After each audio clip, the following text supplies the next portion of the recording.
The death of John the Baptist is one of the most jarring moments in the Gospel. After a life of bold preaching, self-denial, and unshakable devotion to truth, his earthly story ends not in celebration, but in a prison cell, his voice silenced, his head served on a platter. It's a sobering scene, but within it lies a powerful revelation about the nature of evil and the cost of discipleship.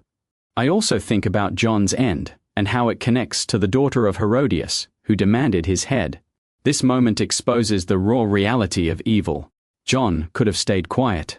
He could have softened his words, avoided confrontation, or continued his ministry without challenging Herod's unlawful marriage. From a purely practical perspective, it would have been easier and far safer. But John's call was not to safety, it was to truth. And truth, by its very nature, exposes darkness. Herodias' daughter had everything at her fingertips: wealth, influence, beauty, power. When offered anything she desired, she could have chosen riches, land, or political favor.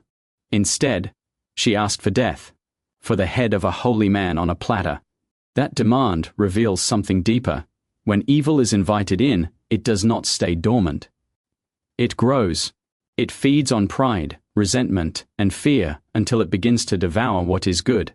This scene reminds us that evil is never content to be fenced off or negotiated with. It doesn't respect boundaries. It doesn't tolerate truth. Once welcomed, it demands more. What began with Herod's lust and Herodias' bitterness ended in bloodshed. And John, though innocent, bore the consequences.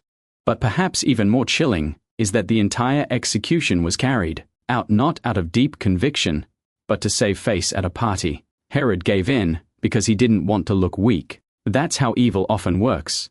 Not just through dramatic outbursts of violence, but through the slow erosion of conscience, the quiet compromises made to protect status or avoid discomfort. John's death, tragic as it is, reminds us that standing for truth will always cost something, but failing to stand costs more.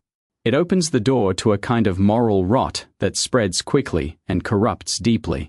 In the end, John's voice was silenced by those who could not bear the truth he spoke, but only for a moment. His death became a warning and a witness.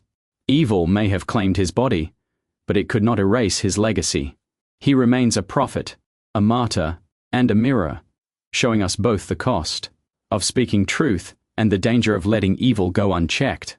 We live in a time when it's tempting to keep the peace by staying quiet. But John shows us that the price of silence is too high. When we speak truth with love and courage, we may suffer, but we also shine. And in a world desperate for light, that kind of faithfulness matters more than ever.